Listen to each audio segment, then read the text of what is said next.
Friends, news channel देखे आप सभी दर्शकों का बहुत बहुत स्वागत है। मैं हूं रमनदीप कौर। इस वक्त की बड़ी खबर आ रही है प्रयागराज से। क्या है पूरा मामला, देखने के लिए बने रहिए हमारे साथ। संगम नगरी प्रयागराज में निकाय चुनाव को लेकर तैयारियां तेज हो गई हैं, तो वहीं 4 मई को मतदान प्रयागराज में होना है। यहां महापौर के लिए कुल 22 प्रत्याशियों ने नामांकन पत्र दाखिल किया, जबकि पार्षद पद के लिए 990 लोग मैदान में हैं। वहीं प्रयागराज से महापौर पद के लिए समाजवादी पार्टी से अजय श्रीवास्तव, अब तो बीजेपी से गणेश केसरवानी, बसपा से सईद अहमद, कांग्रेस से प्रभा शंकर मिश्रा, आम आदमी पार्टी से कादिर भाई अपनी किस्मत आजमाएंगे।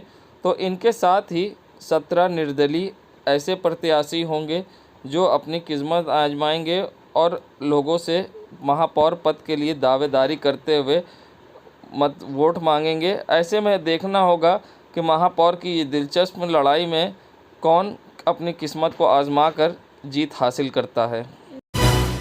उमेश पाल हत्याकांड में जहां बाहुबली पूर्व सांसद अतीक अहमद उसके भाई अशरफ को नामजद किया गया था, जिसके बाद पुलिस ने रिमांड पर लिया और रिमांड 4 दिन की मिलने के बाद पुलिस लगातार अतीक से पूछताछ कर रही थी और साथ ही रूटीन मेडिकल के लिए कॉलविन ले जाती थी। जहां दूसरी बार कॉलविन में अतीक अशरफ को ले जाया गया, जहां उससे गोलियों से भूनकर कुछ लोगों ने हत्या कर दी। वहीं आज एसआईटी और न्यायिक अधिकारी पहुंचे और साथ ही यहां पर उन्होंने रिक्रिएशन करा, किस तरह से अतीक अशरफ को यहाँ लाया गया था, किस तरह से स्पॉट पर उन्हें गोलियां मारी गई, कितने मीडिया वाले यहाँ पर मौजूद थे, गेट से मेज़रमेंट किया गया, कितना डिस्टेंस था और क्यों गाड़ी बाहर खड़ी थी। इसको लेकर अधिकारियों से न्यायिक टीम और एसआईटी की टीम ने बात किया। वहीं इस मौके पर मीडिया भी मौजूद थी, जिसे अपने कैमरे में कैद किया। वहीं रिक्रिएशन घटना करने के बाद एसआईटी की टीम और न्यायिक अधिकारी यहां से वापस चले गए। अब देखना होगा इस पर आगे क्या होता है। अतीक की पत्नी शाइस्ता परवीन की कोर्ट में सरेंडर की सूचना पर पुलिस हुई अलर्ट। जिला न्यायालय में पुलिस का कड़ा पहरा, कोर्ट के बाहर से लेकर अंदर तक सिविल ड्रेस में महिला पुलिसकर्मी तैनात। आज अतीक की पत्नी शाइस्ता परवीन का वीडियो भी सामने आया है, जिसमें उनका चेहरा खुला था। इसके अलावा बमबाज गुड्डू मुस्लिम और मुठभेड़ में मारे गए गुलाम का वीडियो सामने आया है, जिसमें गुलाम अली के बगल में खड़ा दिख रहा है। गुड्डू मुस्लिम और शाइस्ता की तलाश में पुलिस दबिश दे रही है। लगातार दबिश के बाद भी पुलिस को कोई खास कामयाबी नहीं मिली है। बता दें, गुड्डू मुस्लिम और शाइस्ता की तलाश में लगातार एसटीएफ पुलिस अन्य ज़िलों में दबिश दे रही है, मगर एक वीडियो जो वायरल हो रहा है जिसमें शाइस्ता परवीन खुलेआम चेहरा दिख रहा है और साथ ही अली के साथ गुड्डू मुस्लिम और गुलाम का भी वीडियो अब सोशल मीडिया पर तेज़ी से वायरल हो रहा है। गुड्डू मुस्लिम, शाइस्ता परवीन फिलहाल अभी पुलिस की गिरफ्त से बाहर हैं। बाहुबली पूर्व सांसद अतीक अहमद और उसके भाई बाहुबली पूर्व विधायक अशरफ की 15 अप्रैल की रात को हुई हत्या के बाद अतीक के पालतू कुत्तों ने 3 दिन तक खाना नहीं खाया। ये बातें अतीक अहमद के घर पर तीनों कुत्तों की देखरेख करने वाले व्यक्ति ने बताया। उसका कहना है कि जिस दिन अतीक अहमद उसके भाई अशरफ की हत्या हुई थी, उस दिन से इन कुत्तों ने 3 दिन तक खाना नहीं खाया। ये गम में डूबे थे। उनका कहना है कि इंसान से पहले हर चीज़ जानवरों को एहसास हो जाता है, इसलिए जानवरों ने खाना छोड़ दिया। तो अतीक अहमद अपने इन कुत्तों को बहुत चाहता था, लेकिन सरकार की कार्रवाई के बाद 5 कुत्तों में से 2 कुत्तों की भूख प्यास से दम तोड़ चुके थे। अब इन 3 बचे कुत्तों की देखभाल का एक स्थानीय एनजीओ ने जिम्मा लिया है।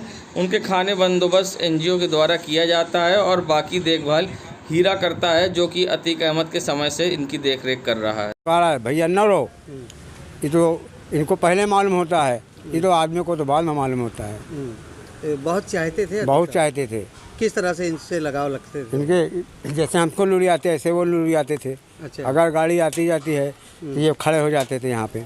मतलब शूट आउट के बाद ये भी गम में थे? हाँ, गम में 2 रोते थे। 2 दिन खाना खाया था इन लोगों ने? खाना उस दिन कहाँ खाए, नहीं खाए।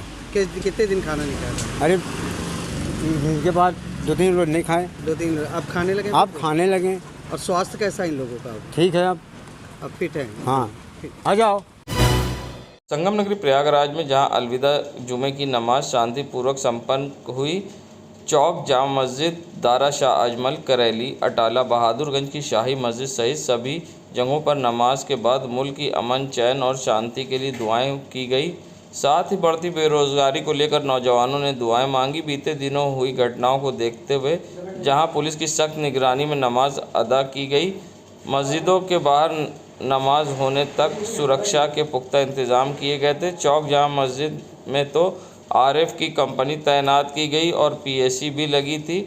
डेरा डाल रखा था। करेली और अटाले में पुलिस अफसरों ने खुद दौरा किया और दारा शाह अजमल में भी पुलिस की निगरानी में नमाज संपन्न हुई। अल्हम्दुलिल्लाह सभी ने आखिरी जुमे के अलविदा की नमाज़ को पढ़ा है और अब अपने लिए और जो अपने रोज़ा पूरे अल्लाह ताला ने उनको रोज़ा रखने की तौफीक अता फरमाया उसके लिए दुआ कर रहा है। उसके साथ साथ अपने मोहल्ले और अपने मुल्क के अमन चैन के लिए दुआ कर रहा है। इसी तरह से ये आखिरी के जुमा का जो ये दारा शाह अजमल में जो पुश्तें 4000 साल पुराने दरगाह यहाँ पे नमाज बराबर होती है। इस जगह की ये खासियत है कि यहाँ पे सारे लोग जिनको थोड़ा देर हो जाती है वो आते हैं, नमाज़ पढ़ते हैं यहाँ और उसको नमाज़ पढ़ के अलविदा की या कोई भी जुमे की नमाज़ पढ़ के सिर्फ अपने लिए और अपने लोगों के लिए, देश के लिए, तरक्की के लिए ही दुआ करते हैं। कानून व्यवस्थाएं थी यहाँ पे? नहीं, कानून व्यवस्था एकदम बहुत चाक चौपल है। चारों तरफ से कोई ऐसी परेशानी की बात नहीं है। सिपाही दरोगा हमारे शाहगंज के खड़े थे, इसमें कोई बड़े मेरा नाम फैयाज अली खान फैजी। वो हम लोगों ने ये मांगी कि शहर के अंदर अमन और चैन रहे, बस सब सुकून से रहें, अपनी रोज़ी रोटी से लगे रहें। जो इतनी बेरोज़गारी हो चुकी है ये बेरोज़गारी ख़त्म हो, बस आदमी और क्या चाहता है।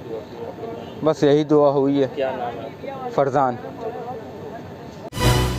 संगम नगरी प्रयागराज में मस्जिद काजी साहब बक्सी बाज़ार में कम उम्र के बच्चे और बच्चियों के मस्कबा हिफ्ज़ सूरह हमद, सूरह नास, सूरह फलक, सूरह इखलास, सूरह नस्र, सूरह काफिरून, सूरह कौसर, सूरह माऊन, सूरह कौसर, सूरह कुरैश, सूरह फ़ैल, सूरह हमज़ा, सूरह असर, सूरह तकासर, सूरह इन्ना अंजलना का एक माह तक मदरसा इबादत खाना करेली व मस्जिद काजी साहब बक्सी बाज़ार में उलेमाए रहनुमाई में लगभग 3 दौर का मुकाबला रखा गया था।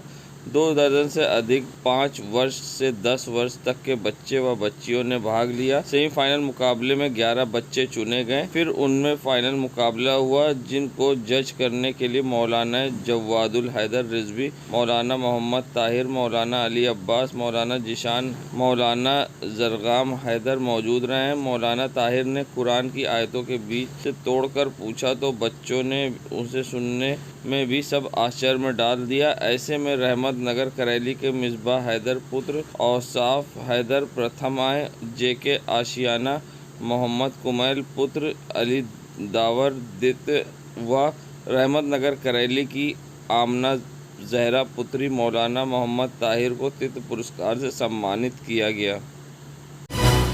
संगम नगरी प्रयागराज में जहां जुमे के दिन अलविदा जुमे की लोगों ने नमाज अदा की और देश के लिए अमन चैन की दुआएं मांगी, तो वहीं रोज़ेदारों ने शाम को अफ्तार करके मस्जिदों में नमाज अदा की मगरिब की, जिसके बाद लोग चांद देखने अपनी छतों पर चढ़े, मगर चांद साफ न दिखने कारण लोग असमंजस में थे। तो वहीं मरकज़ी चांद कमेटी प्रयागराज ने ऐलान किया है और चांद की तस्दीक की है।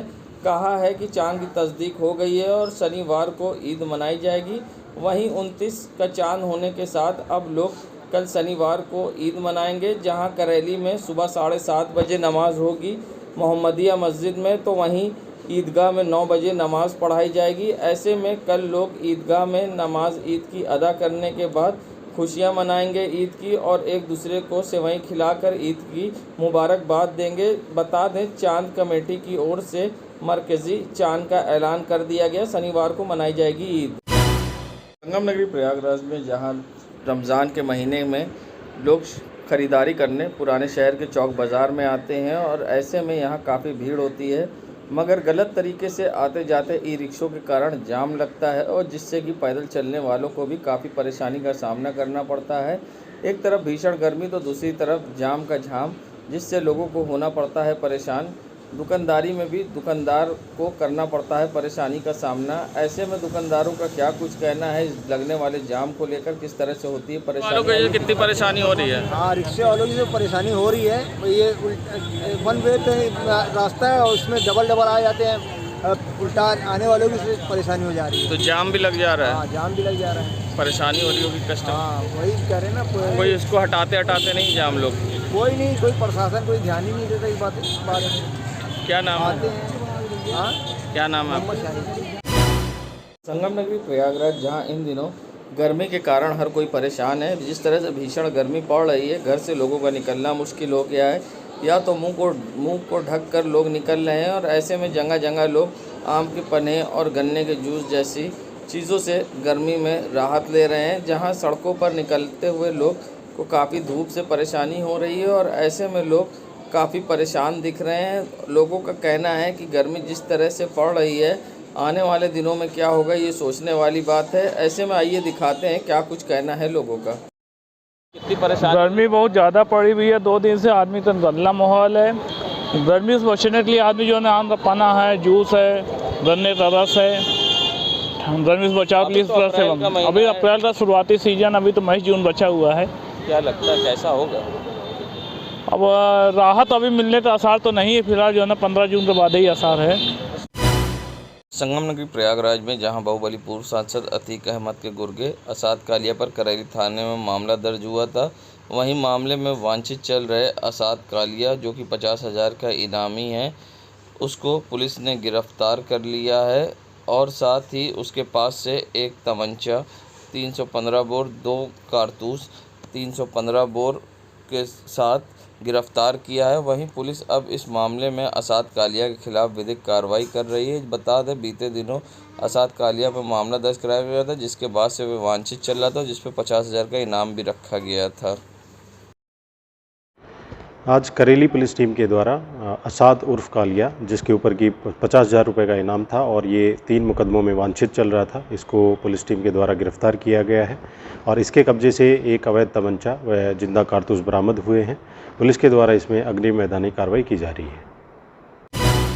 संगम नगरी प्रयागराज में जहां दबंगों के हौसले बुलंद हैं और एक वीडियो सोशल मीडिया पर फायरिंग का वायरल हो रहा है, जिसमें खुलेआम युवक पिस्टल से फायरिंग करता दिखाई दे रहा है। वीडियो धूमनगंज थाना क्षेत्र का बताया जा रहा है, जिसमें युवक खुलेआम बीच सड़क पर फायरिंग कर रहा है। ना ही इसे कोई रोकने वाला है ना टोकने वाला। कानून व्यवस्था की बात करें तो जहां धूमनगंज थाना क्षेत्र में अतीक अहमद की हत्या के बाद और उसके बेटे अरशद की मुठभेड़ से ही पुलिस तैनात की गई है, उसके बावजूद किस तरह से युवक सड़क पर दिन दहाड़े फायरिंग कर रहा है। ना कोई रोकने वाला है ना टोकने वाला। जिम्मेदारों की लापरवाही कहें या अनदेखी, जिससे कि आप देख सकते हैं किस तरह से खुलेआम यहाँ पर युवक वीडियो फायर करता हुआ नज़र आ रहा है। एक के बाद एक फायरिंग लगातार कर रहा है और सबसे बड़ी बात है कि इसमें दूर दूर तक पुलिस का खौफ नहीं दिखाई दिया। वहीं वीडियो सोशल मीडिया पर तेज़ी से हो रहा वायरल। अब देखना होगा किस तरह की होती है कार्रवाई।